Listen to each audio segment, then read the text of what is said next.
Hey guys, अगर आपको Russia में आईटी जॉब्स पाने के लिए असिस्टेंस चाहिए या फिर इंडीवर्ल्ड के साथ टाई अप किए हुए रशियन यूनिवर्सिटीज में एडमिशन चाहिए तो आप मुझे व्हाट्सएप, टेलीग्राम या फिर कॉल कर सकते हैं इस नंबर पे। इसके बारे में डिटेल में जानने के लिए आप नीचे डिस्क्रिप्शन में दिए गए 2 यूट्यूब लिंक्स को क्लिक कर सकते हैं। हे गाइस, इंडिवर्ल्ड एंटरटेनमेंट के नए वीडियो में आपका स्वागत है। मैं हूं प्रीति। तो आज के वीडियो में हम देखेंगे how a horse breeder launch the world's largest vaccine manufacturer Adar Poonawalla. तो इन्हें vaccine prince of the world के नाम से भी जाना जाता है और इनके फादर को vaccine king of the world के नाम से। और क्या आप जानते हैं इंडिया को vaccine capital of the world भी कहा जाता है। तो इनके company serum institute of India द्वारा बनाए गए वैक्सीन कई दूसरे कंट्रीज में भी डिस्ट्रीब्यूट किए गए हैं। और आज के दिनों में इनकी वैक्सीन इतनी सस्ती बनाई जा रही है कि इनके कई सारे वैक्सीन तो 5 रुपए से भी कम के हैं। I mean hats off to them. इनकी कंपनी वैक्सीन बनाने के साथ साथ ये भी ध्यान रख रहे हैं कि सिर्फ कैपेबल लोग ही नहीं बल्कि नीडी लोग भी ये अफोर्ड कर पाए। कई पुअर कंट्रीज को तो वैक्सीन गिफ्ट के तौर में दी गई थी। एंड गेस व्हाट, वर्ल्ड में पहली वैक्सीन किसकी थी? अमेरिका? नहीं, अमेरिका की नहीं थी, रशिया की नहीं थी। पहली वैक्सीन थी हमारे प्यारे भारत, कोविशील्ड, जो पूरी दुनिया में पहुंची। उसी को बहुत लोग एस्ट्राजेनिका के नाम से जानते हैं, जिसे हम इंडिया में कोविशील्ड के नाम से जानते हैं। So all of us start from zero but we take right decision to become real hero and for us he is an actual hero. तो लोगों को सेफ रखने के साथ साथ इन्होंने अपने कंट्री का भी नाम रोशन किया। और एक बात बता दूं, अमेरिका का जो फाइजर वैक्सीन है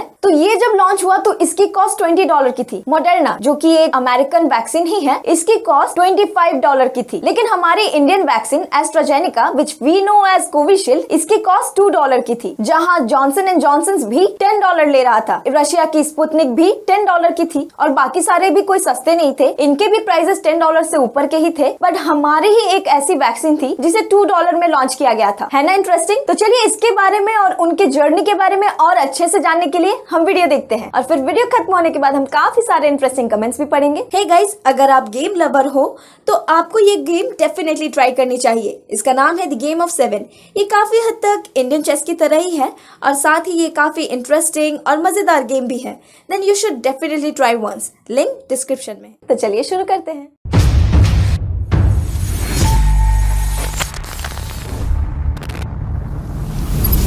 कोविड क्राइसिस के दौरान हमने लगभग $2 बिलियन का इन्वेस्टमेंट किया और हमने अपने पेंडेमिक फैसिलिटीज को पूरा कर लिया और इससे हमारी क्षमता 2 गुनी हो गई है। आदर पूनावाला दुनिया के सबसे बड़े vaccine manufacturer serum institute of India के CEO हैं। हमने सिर्फ 1 बिलियन डोज देने के वादे के मुताबिक 2021 में 1.9 बिलियन डोज प्रोड्यूस किया। हमने जो वादा किया था उससे 2 गुना ज्यादा काम किया है। Double of what we had committed. Company की स्थापना 1966 में हुई थी, जब हॉर्स ब्रीडर साइरस पूनावाला ने अपने रिटायर्ड जानवरों से सीरम निकालना शुरू किया था, जिसे टेटनस और स्कारलेट फीवर जैसी बीमारियों के लिए वैक्सीन बनाने के लिए यूज किए जाने वाले सीरम के एक्सट्रैक्शन को कंट्रोल करने में उन्हें लोकली सस्ते वैक्सीन बनाने में मदद मिली। Use cheaper vaccines locally. In our country, हमारे देश में हम फॉरेन मेडिसिन और ड्रग्स और वैक्सीन पर डिपेंडेंट थे और वो बहुत ही महंगे थे और उन्होंने इसे अपॉर्चुनिटी के रूप में देखा। लेकिन लोकल मार्केट में कंपनी की एंट्री पूरी तरह से स्मूथ नहीं थी। Not entirely smooth sailing.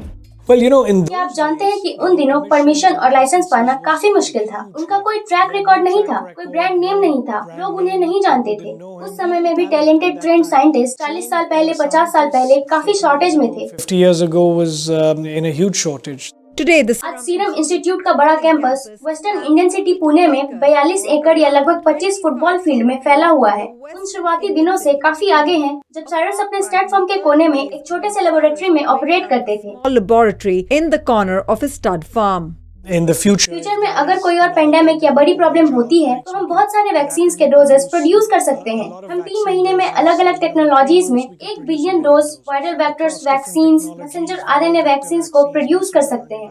तो इंडिया का सीरम इंस्टीट्यूट दुनिया के सबसे बड़े वैक्सीन मैन्युफैक्चरर के रूप में कैसे डेवलप हुआ? Largest vaccine manufacturer.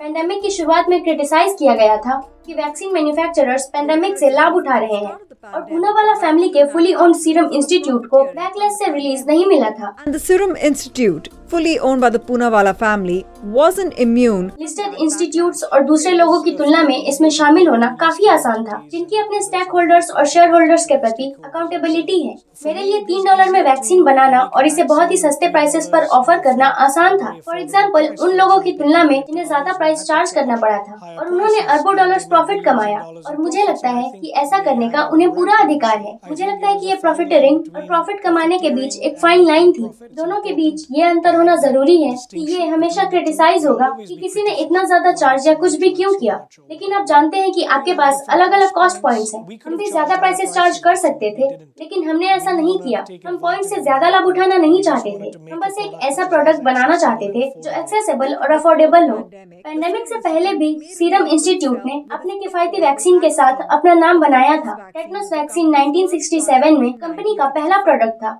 इसके बाद सांप के काटने, ट्यूबरकुलोसिस, म्यूसिल्स, पोलियो और फ्लू के लिए टेटनस दिया गया। यूनाइटेड नेशन के एजेंसीज को वैक्सीन का सप्लाई करने के लिए वर्ल्ड हेल्थ ऑर्गेनाइजेशन द्वारा मान्यता प्राप्त होने के बाद 1980 के दशक के बीच में एक सफलता मिली। To supply vaccines to United Nations agencies. with the WHO. WHO द्वारा आपको पूरी योग्यता और अप्रूवल के साथ ये हमारे लिए इन सभी कंट्रीज में जाने के मौके के रूप में एक तरह से खुलापन था। 20वीं शताब्दी के अंत तक सीरम इंस्टीट्यूट मेसल्स वैक्सीन का दुनिया का सबसे बड़ा प्रोड्यूसर था और दुनिया के आधे से ज्यादा बच्चों को इसके कम से कम एक वैक्सीन से वैक्सीनेट किया गया था। Children are vaccinated with at least one of its shots. In 2012 में बिजनेस ने नीदरलैंड में अपने पहले इंटरनेशनल एक्विजिशन के साथ अपने वैक्सीन पोर्टफोलियो और मैन्युफैक्चरिंग प्रोग्रेस को एक्सपेंड किया। तब तक ये वॉल्यूम के हिसाब से दुनिया का 5th सबसे बड़ा वैक्सीन मेकर था और ये कुछ ही सालों बाद मार्केट लीडर बन गया, जिसका 2019 में ग्लोबल वॉल्यूम का 28% हिस्सा था। लेकिन पैंडेमिक ने तेजी से बढ़ती कंपनी के लिए कई चैलेंजेस प्रेजेंट किए। कई फैक्टर्स के कारण सीरम इंस्टीट्यूट ऑफ इंडिया के प्रोडक्शन पेजेस में देरी हुई और पुणे फैसिलिटी में आग भी लग गई थी, including a fire at its Pune facility.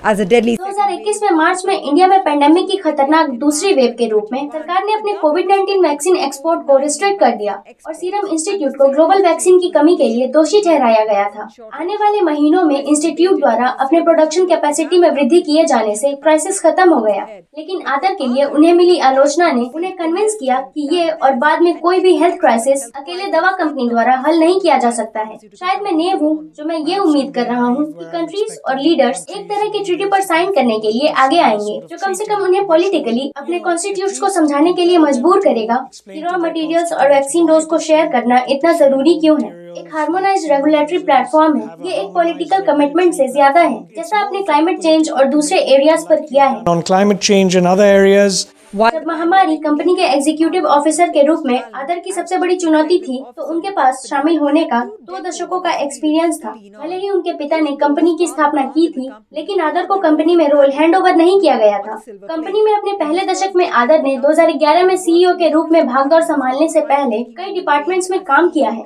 जब मैंने 22 साल पहले ज्वाइन किया था, तब कैपिटल के लिए एक्सेस पाना एक चैलेंज था। मैंने हर डिपार्टमेंट में काम किया है और विशेष रूप से मार्केटिंग और सेल्स और एक्सपोर्ट्स में, क्योंकि मैं एक्सपोर्ट्स का निर्माण करना चाहता था और कंपनी उस समय शायद 20 से 30 कंट्रीज में थी और आज हम 172 कंट्रीज में हैं। today we're in 172 countries. Fortunately CEO के रूप में आदर की प्रायोरिटीज में से एक अपनी वैक्सीन मैन्युफैक्चरिंग कैपेबिलिटीज को बढ़ावा देना था। एक सीईओ के रूप में मैंने साइंस और मैन्युफैक्चरिंग के पार्ट पर ज्यादा ध्यान दिया। मैं ये समझने में सक्षम था कि ग्लोबल डिमांड्स कहाँ जा रही थी। इससे मुझे वास्तव में डिमांड से पहले कैपेसिटी में इन्वेस्ट करने का कॉन्फिडेंस मिला। आदर का कहना है कि ऊपर तक काम करने से उन्हें अपने लीडरशिप स्टाइल को बेहतर करने में मदद मिली। शुरू में मुझे लगा कि मैं एक तरह का माइक्रो मैनेजर था। मैं सब कुछ खुद करना चाहता था, कुछ हद तक अभी भी करता हूँ, लेकिन जब मुझे एहसास हुआ कि एक सर्टेन पॉइंट से आगे बढ़ना पॉसिबल नहीं है जिसमें ग्लोबली मल्टीपल फैसिलिटीज शामिल हैं, मैंने अपने स्टाइल को एक लीडर के रूप में चेंज कर दिया और लोगों को निर्णय लेने के लिए जिन पर मैं भरोसा कर सकता था। शुरू में काफी चैलेंजिंग था। अगर हम इन सभी एरियाज में एक्सपेंड करना चाहते थे तो डिसेंट्रलाइजिंग डिसीजन लेना जरूरी था। We were to expand in all these areas. जैसे जैसे कोविड वैक्सीन की मांग कम होती जा रही है, आदर ने कंपनी को उसके ट्रेडिशनल मार्केट से आगे बढ़ाने पर अपना ध्यान दिया है। ट्रेडिशनली हम इन 170 कंट्रीज में रहे हैं, साउथ अमेरिका और developing world countries, African continent, Asia. मैं अब यूरोप और यूनाइटेड स्टेट्स में अपने वैक्सीन के पोर्टफोलियो के साथ और ज्यादा एक्सपेंड करने के बारे में सोच रहा हूँ। इसमें ब्रिटेन और स्वीडन के एस्ट्राजेनेका, अमेरिका के नोवावैक्स और साउथ अफ्रीका के एस्पेन फार्माकेयर जैसी फार्मास्यूटिकल और बायोटेक्नोलॉजी कंपनीज के साथ पार्टनरशिप शामिल है। पहली बार अफ्रीकन कॉन्टिनेंट एक मैन्युफैक्चरिंग साइट स्थापित करेगा ताकि किसी पेंडेमिक की स्थिति में उनके पास अपने खुद के वैक्सीन हो और उन्हें दूसरी कंट्रीज पर इतना ज्यादा डिपेंड करने की जरूरत ना हो। पैंडेमिक से पहले WHO का अनुमान था कि वैक्सीन का ग्लोबल मार्केट वैल्यू लगभग $33 बिलियन था। यह ओवरऑल फार्मास्यूटिकल मार्केट का सिर्फ 2% था।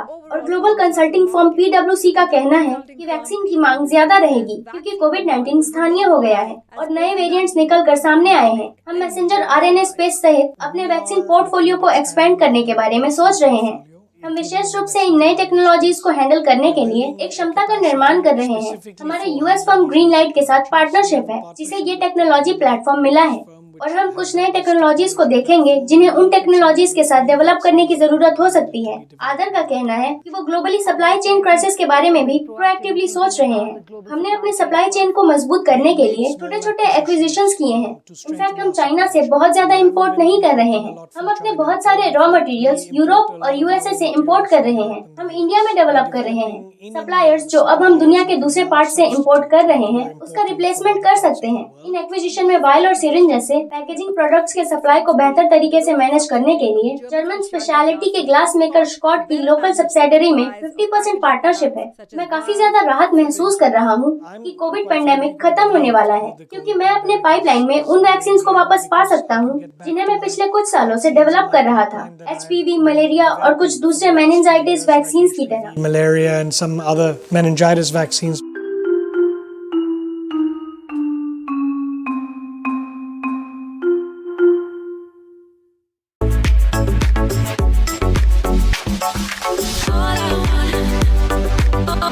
नाटावर्ड कांटिथम ने लिखा है, आपका बहुत बहुत धन्यवाद लोगों की जान बचाने में वैक्सीन बनाकर कंट्रीब्यूशन देने में। ईश्वर फॉर्डर ने लिखा है, हमें इनके जैसे बिजनेस जीनियसेस की इंडिया में बहुत जरूरत है। इमैनुअल हावर ने लिखा है, कितने इंस्पायरिंग CEO है। गोपीनाथ साहू ने कमेंट किया है, ये एक कैपिटलिज्म की शाइनिंग एग्जाम्पल है जिसने लाखों लोगों को बचाया है। इंडिया आज न्यू वैक्सीन टेक्नोलॉजी में बहुत आगे है। अगला कमेंट है P, इन्होंने लिखा है, ये बिल्कुल उस फार्मर के बेटे बिल गेट्स की तरह है जो की अमीर बन गए थे। तो ये आदर पुणेवाला के फादर साइरस पुणेवाला ने ये बिजनेस शुरू की। लेकिन कभी कभी कुछ लोगों के साथ क्या होता है, बना बनाया चीज तो मिल जाता है, बस उन्हें उसकी अहमियत नहीं पता होती, उसे कैसे संभाल कर रखना है, उसे और अच्छी तरह से कैसे सजाना है, उन्हें वो नहीं पता होता है। लेकिन वही इनके जैसे लोग भी होते हैं जिन्हें 1 रुपए दो तो उन्हें अच्छे से पता होता है 1 का 4 कैसे करते हैं, और इसे ही कहते हैं मास्टरमाइंड। अगला कमेंट है FM प्रणव, इन्होंने लिखा है, ये अगर लिस्टेड कंपनी होती तो प्राइस कई गुना ज्यादा होती। इनके रिप्लाई में एक्वा ने लिखा है, इंडिया फार्मा प्राइसेस गवर्नमेंट द्वारा निर्धारित की गई है, तो लिस्टेड हो या लिस्टेड ना हो कोई फर्क नहीं पड़ता, प्राइस इतनी आसानी से बढ़ाई नहीं जा सकती। बाटो साहू ने लिखा है, इंडिया में पेटेंट को बरकरार नहीं रखा जाता है। इनके रिप्लाई में कापिलान जेवर ने लिखा है, हे अगर इससे किसी की जान बचती है तो मुझे कोई फर्क नहीं पड़ता। तो इंडिया को फार्मा किंग ऑफ वर्ल्ड भी कहा जाता है। आज की दुनिया में लोग खाने से ज्यादा दवा खाते हैं, पता ही होगा क्यों, क्योंकि बीमारियां ही इतनी बढ़ गई है। न्यूबॉर्न बेबीज को भी पैदा होते के साथ साथ उन्हें पता नहीं कितने टाइप्स के मेडिसिन और वैक्सीन लेने पड़ते हैं। तो जब मेडिसिन और हेल्थ केयर की बात आती है जो कि यूनिवर्सल नीड है, तो बात यहाँ मेडिसिन की कॉस्ट की कर रहे हैं हम। तो अमेरिका में इन मेडिसिन की प्राइसेस काफी हाई होते हैं, एक गरीब उस मेडिसिन को अफोर्ड नहीं कर पाएगा इजीली। तो एक्सपर्ट्स के अकॉर्डिंग इंडिया को उन 5 कंट्रीज में से एक माना जाता है जहाँ ब्रांडेड और जेनरिक दवाओं के प्राइसेस लो है। तो आज का वीडियो मैं यहाँ पे खत्म करती हूँ और मिलती हूँ आपसे नेक्स्ट वीडियो में। Till then good bye.